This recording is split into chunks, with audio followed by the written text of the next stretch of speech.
Ingeniero Navarro, muchas gracias por permitirnos conversar con usted el día de hoy. Bienvenido. Con todo gusto. Y por un saludo especial a todos sus seguidores. Muchas Muchas gracias. gracias. Bueno, tenemos un problema ya casi de desabastecimiento de combustible. Hay una crisis mundial y en el país, sobre todo nosotros que nos jactamos de tener todavía gas, estamos empezando a tener ya el golpe. ¿Cómo es que hemos llegado desde los 90 hasta acá a esta situación, ingeniero? Bueno, es una suma de factores, pero en este momento la crisis está creo que en su máximo punto, porque ya es evidente, por ejemplo, que la infraestructura que tiene el país no es suficiente para atender un mercado que ha venido creciendo sostenidamente en los últimos 25 años, ¿no? Ujú. Y no ha sido acompañado con un crecimiento de infraestructura. La demanda, por ejemplo, en la época en que se construyó la última refinería, que hace ya varias décadas, la demanda era la mitad de la que tenemos ahora, ¿no? Claro Y que sí. no se ha acompañado con una capacidad de producción, tampoco se ha acompañado con una capacidad de almacenamiento que permita atender esa demanda grande, ¿no? Por otro lado, tenemos, por ejemplo, una inmensidad de gas, ¿no? Que nos cubre con lo que hoy día se reporta como reservas probadas. Hay 23 años, Ujú. pero en adición hay volúmenes adicionales que no están calificados como reserva probada porque no tienen ducto, que es el gas descubierto en el lote 58 y el gas remanente que quedaría en el propio Camisea cuando el contrato termine, que ya faltan solamente 17 años para esa situación. Hay tanto gas ahí que va a quedar gas, pero eso no está como reserva probada. Y sin embargo, no se ha hecho ningún otro gasoducto que el original, ¿no? Y el país está requiriendo energía teniendo reservas suficientes para abastecerse de manera plena, ¿no? Si bien es cierto, tenemos una ley general de hidrocarburos, de pronto ha faltado a lo mejor una política energética un poco más rigurosa, un poco más celosa. Bueno, hay una política que se hizo hace algunos años, ¿no? Con buenos criterios, le faltaron las metas, pero creo que hay otro tema mucho más evidente y se van a sorprender sus oyentes cuando escuchen esto. ¿Cuál es? Faltan pocas semanas para que se cumpla un año sin que haya un presidente en Perú Petro, por ejemplo, que es la Sí. principal empresa que tiene que ver con la promoción de inversiones en el sector para producir más petróleo o más gas, ¿no? Ujú. Por otro lado, esa empresa ha estado varios meses sin quórum en el directorio, que no podía tomarse ninguna decisión formal. Ahora hay un quórum muy endeble, porque de 5 miembros del directorio solamente hay tres. Hay Hay tres. dos que no se han nombrado hace mucho Ujú. tiempo. Entonces, esa es una situación muy débil. Por otro lado, hace ya varias semanas que estamos sin viceministro de hidrocarburos, ¿no? Sin director general de hidrocarburos, porque son personas encargadas en ambos casos, ¿no? Y eso es una señal de la poca Es probable que de gobernanza. repente a este gobierno lo que le está faltando justamente es eso, tener a gente entendida en el sector, porque es, lo que usted dice es verdad, ya va a ser un año de que Perú Petro pues no tiene presidente, ¿no? El señor Ocama, que es gerente, es el que ha estado acudiendo a las reuniones de la Comisión de Energía y Minas. ¿Le está faltando a este gobierno gente en el sector de hidrocarburos o decisión política para nombrar? Creo que son las dos cosas, ¿no? Las dos cosas. Es terrible. Mm, ¿Y qué está pasando por otro lado en el propio mercado? A ver, la producción de crudo, ¿no? sí. Está cada vez más baja. Estaba en los últimos tiempos por debajo de 40.000 barriles, cuando hace Ujú. pocos años hemos estado por encima de 100.000. Inclusive el Perú está en capacidad de producir 100.000 barriles diarios sin necesidad de descubrir más crudo, solamente con el crudo ya descubierto y que por diversas razones está parado, especialmente en la selva norte. ¿Y qué está pasando en la selva norte en concreto? ¿No? Que es una de las regiones que requieren más recursos. Los departamentos de la selva tienen pues un olvido del estado ancestral, ¿no? Que hay Sí. muchas necesidades que cubrir. Y ellos podrían estar cubriendo esas necesidades con canon por la producción de petróleo que podría hacerse en esa zona. Bueno, esa producción está paralizada. ¿Por qué está paralizada? Y hace varios meses. Porque en los últimos 11 meses se han cortado los ductos el oleoducto 13 veces. 13 veces, cortes intencionales. O sea, hay gente que se dedica a hacerle daño a una infraestructura nacional hacerle daño al país, porque esto, como en primer lugar, como le explico, impide que el canon le llegue a las ciudades de la selva, ¿no? Impide que se produzca el crudo que ya está listo para producir en la selva, y lo terrible es que el campo de mayor producción hoy día en el Perú, que es el lote 95 que está en la selva, como no hay hidroducto para traerlo a las refinerías o traerlo a la costa donde se puede usar, ese crudo se está yendo por río hasta Brasil y termina en el mercado internacional. O sea, el Perú se da el lujo de lo poquito que está produciendo, sacarlo afuera y Dejarlo. importar por la costa a tremendos precios el crudo que necesita, ¿no? Eso es un absurdo. Han pasado, ingeniero, han pasado, bueno, van a ser 30 años desde que se tomó la decisión de privatizar lotes y quitarle a Petroperú muchos de sus activos. ¿El resultado que tenemos ahora nos puede decir que fue una medida acertada o una medida desacertada? Bueno, en su momento me pareció un tema interesante, ¿no? Y hubo interés en el Perú para desarrollar esta actividad, pero la verdad es que, y no solamente es este gobierno, en los últimos Ujú. gobiernos ha habido un descuido total con respecto a este sector tan importante. Y por ejemplo, para señalarle un solo ejemplo, porque algunos dicen, no, el problema es que el crudo en algún momento ha sido muy atractivo para la inversión y ha habido muchos inversionistas, pero que ya está perdiendo atractivo y que eso, el contexto internacional ha sido desfavorable. Eso no es cierto. El ejemplo más claro es lo que ha hecho Colombia el año pasado, y hace un año, porque este año el nuevo presidente está haciendo las cosas al revés, pero el año pasado, en ese mismo contexto internacional que también estaba viviendo el Perú, Colombia hizo una ronda con una convocatoria internacional Ujú. para atraer inversión, firmó varias decenas de contratos nuevos, comprometiendo inversión de varios miles de millones de dólares. Muchos nuevos contratos lo logró Colombia, mientras que en el Perú no se firmaba ningún contrato y al contrario se iban y se iban y se iban. Y hoy día, yo me acuerdo, yo estaba en el directorio, como usted lo ha mencionado, en el directorio de Perú Petro, Sí. y en aquel momento teníamos muchos contratos de exploración en el país. Ahora, en teoría quedan 6, pero los 6 están paralizados. Hace 3 años que no se hace ninguna actividad exploratoria en el Perú. Cero, ¿no? Y eso, digamos, obedece a qué? ¿Está faltando algo por parte del Estado, por parte de, por ejemplo, en este caso, Perú Petro, o del propio sector de energía y minas? A ver, le voy a poner un solo ejemplo. Hace 2 años hubo unas elecciones regionales en la selva, en un punto cercano al oleoducto, y cuando terminó la elección ganó un candidato, pero resulta que ese candidato no era del agrado de algunos dirigentes de la zona, dirigentes comunales, y tomaron las instalaciones del oleoducto de forma violenta.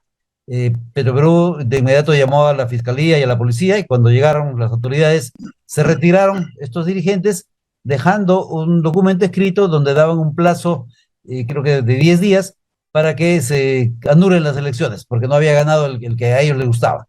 Y si no anulaban las elecciones, entonces iban a tomar represalias con el producto. Bueno, exactamente a los 10 días, los instrumentos de Petroperú detectaron de inmediato que había una fuga, y cuando fue el personal a verificar la situación y contener la fuga, estos dirigentes lo impidieron, ¿no? Dejaron que se derrame el crudo que provoque contaminación, y esa situación estuvo por varias semanas, por varias semanas. Después de varias semanas, recién intervino el gobierno y en forma vergonzosa, inclusive instaló una mesa de diálogo donde los representantes de Petroperú tuvieron que sentarse con representantes de las comunidades que no sé de qué forma, digamos, Mm. estaban, no sé, de alguna forma alguien de esa zona cortó los tubos, pero nunca ha habido hasta ahora un detenido, un procesado, cuando ahí hay daño al país, Claro. daño empezando a la comunidad, daño al medio ambiente, daño a la economía nacional, daño a sus propios ciudadanos, porque al parar la producción, Iquitos o Loreto no recibe canon, ¿no?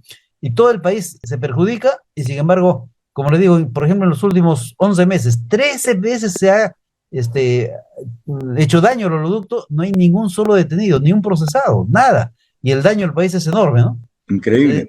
Eso, Ahora, ningún inversionista viene al Perú ya, ya no viene claro. nadie.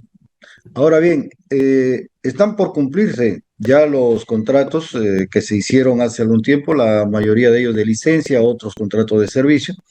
Y hay una discusión. por un lado, en el Congreso de la República, que están viendo hasta 3 proyectos de ley. El mismo Perú Petro que continúa con la reconfiguración de lotes que anunciaron que en verano deben estar poniéndose en licitación, pero la comunidad de Talara, que es donde están justamente estos lotes próximos a su vencimiento, en las reuniones que ha hecho Perú Petro para un poco conversar con la gente, la población ha sido pues muy clara, ¿no? No quiere ni prórroga, ni tampoco quiere nuevas licitaciones, lo que quiere es que los lotes vuelvan a ser de Petroperú como hace 30 años, cuando la producción, como bien lo reconoció usted, estaba arriba de los 100.000 barriles. Eh, ¿Cuál sería, digamos, lo mejor que podría pasarle al país en materia de hidrocarburos y en las actuales circunstancias? Que esos lotes vuelvan a Petroperú, que esos lotes vayan asociados.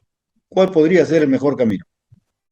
Bueno, a esta altura y reconociendo la realidad, porque es importante ser realista, ¿no? En Mm. este momento, Petroperú tiene un compromiso muy grande, es el enderezar su economía que está muy quebrantada, y recuperar, digamos, la confianza del mundo financiero internacional. Y en estas circunstancias es muy difícil que pueda hacer frente, por ejemplo, a las necesidades de inversión, porque uno de los problemas de la operación de los últimos años en Talara ha sido que los lotes relativamente pequeños fueron operados por empresas también relativamente pequeñas que no tenían capacidad de reponer reservas, hacer inversiones, explorar nuevos horizontes, ¿no? Y se limitaron simplemente a producir lo que ya estaba armado, digamos, ¿no? Todo el equipamiento que ya estaba puesto, simplemente a usarlo. Hay que hacer mucha inversión. Petrobras no tiene hoy día las condiciones de hacerlo, ¿no? Entonces, lo ideal es que esté asociado, que vaya en alguna proporción que permita que el socio haga una inversión importante, porque el país necesita que aumente la producción de petróleo, ¿no? No podemos seguir importando a precios altísimos lo que el país tiene en su territorio, ¿no? Y hay otro argumento adicional. Estamos en plena transición energética, esto lo saben los jóvenes más que Ujú. los de mi edad, ¿no? Eh, hace algunos años, se oponía, por ejemplo, a la exportación de gas, que sobra, como lo he dicho en el Perú, con el argumento de que el gas debía cuidarse para que lo usen los hijos de nuestros nietos. Resulta que ni siquiera nuestros nietos van a usar los combustibles fósiles, el petróleo o el gas, porque el mundo está dejando de usar ese tipo de combustibles. Y va a pasar lo mismo que pasó con el árbol del caucho. El árbol del caucho hace 100 años era una cosa valiosísima, ¿no? Era el oro verde. Sin embargo, hoy día solamente sirve de adorno. ¿Por qué? Porque la tecnología descubrió una forma eficiente de fabricar caucho con procedimientos químicos, y hoy día ya no se usa el caucho de los árboles y dejó de tener valor. Igualito va a pasar con el petróleo y el gas. O sea, si ahora no usamos lo que el Perú tiene, de aquí a unos cuantos años ya no se va a usar y va a tener un valor cero, ¿no? Entonces, eso es otro de los retos. Y para poder usarlo eficientemente ahora, ¿no? Que todavía tiene valor y se necesita, requerimos inversión que nos acompañe a hacer ese esfuerzo, ¿no? Pero hay una realidad también que no podemos negar. Inversión que ha estado casi, casi ausente durante todos estos 30 años, ¿no? Yo escuchaba Por ese que tema, se por ese decía, tema justamente. hay que Eh, prorrogar para que crezca la producción, pero si en 30 años la producción más bien se ha ido, creo, de 120, de 130 a 40, en 10 años usted cree que esta pueda levantar. Justamente, es muy buena pregunta. Es que prorrogar no es la solución. Mm. He explicado que los lotes relativamente pequeños, ¿no? Terminaron en manos de empresas relativamente pequeñas que no Pequeñas. tenían las espaldas financieras para hacer una gran inversión. Por eso es que Perú Petro, y yo creo que ha sido una buena salida de Perú Petro, con mucho fundamento técnico además, está reconfigurando los lotes. Ya se ha anunciado que en lugar de muchos lotes chiquitos, Perú Petro va a hacer dos lotes en tierra, ¿no? El 204 y 205, Sí. y un solo lote en el mar, lo que nosotros Mm. llamamos offshore, incluyendo el Z2B, para atraer inversiones mayores, ¿no? O sea, empresas más grandes que tengan capacidad de invertir, de reponer reservas, de ir a nuevos horizontes, de explorar zonas que tienen potencial, pero que no han sido exploradas. Y lo ideal es que en ese esfuerzo esté Petroperú presente también, acompañando a esa inversión, ¿no? Ahorita Eso, Petroperú no tiene los claro, recursos para hacerlo, pero un socio sí lo puede tener, ¿no? aún habiéndole dado el Estado el día de ayer a través de decreto de urgencias 1.000 millones de dólares. Sí, pero esos $1.000 millones son exclusivamente para asegurar el abastecimiento, y así lo dice expresamente Ujú. la norma, es para el abastecimiento de combustibles en el país. Menos, de ninguna manera podría dedicarlo a inversión de riesgo, ¿no? Y acuérdense, la inversión de riesgo tiene pues sus bemoles. Ajá. La participación de Petroperú, en todo caso, quedaría, como algunos han propuesto, acompañar al inversionista privado en cuánto, en un 25%, en un 40, Sí, 60. es una decisión que se tomará en el mercado, ¿no? Eh, Tanto por Petroperú como los potenciales socios tendrán que discutir en qué proporción puede entrar hoy día Petroperú, ¿no? Ajá. La Es refinería una de decisión Talara, técnica y económica. Sí. claro, la refinería de Talara que se supone debería estar ya funcionando a fines de este año. ¿Cree usted que logre funcionar este año? Bueno, es el proceso recordemos de qué se trata. Es una refinería que es un complejo refinero de altísima tecnología, va a ser la más moderna de Latinoamérica, Ujú. tiene 16 unidades de proceso, ¿no? Sí. Y va a permitirnos tener productos de la más alta calidad en el mercado internacional. Y están en este momento probando primero equipo por equipo, porque así se hace normalmente este tema.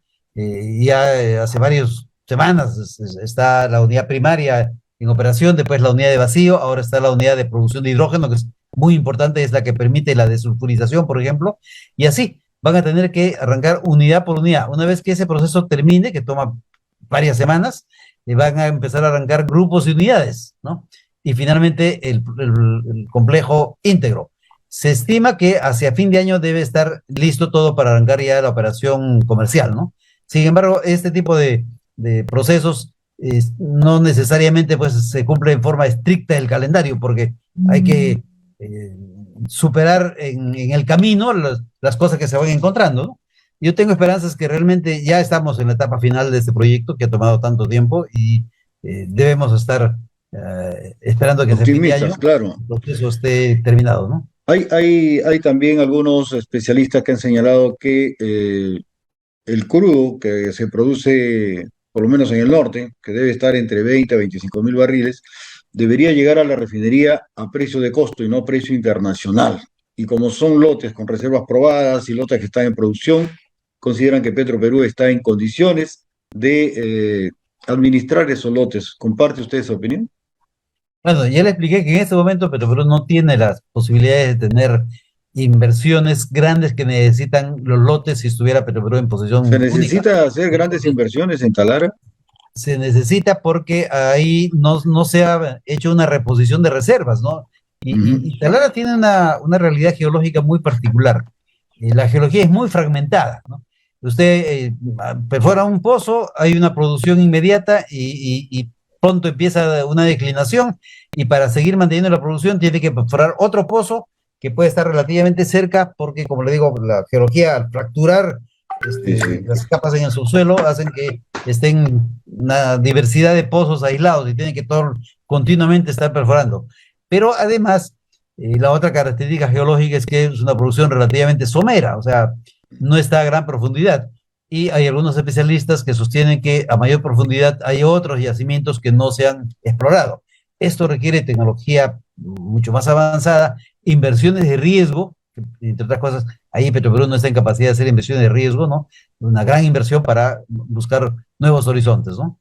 Uh -huh. Eso nos trae nuevamente al tema de los contratos de exploración y explotación, ¿no? ¿No le parece que debieron ir por separado? Porque la exploración debe tener un tratamiento, ya que, como bien lo ha señalado usted, es capital de riesgo, y creo que ahí deberían darse todas las facilidades posibles, pero otra cosa ya es cuando estamos hablando de explotación.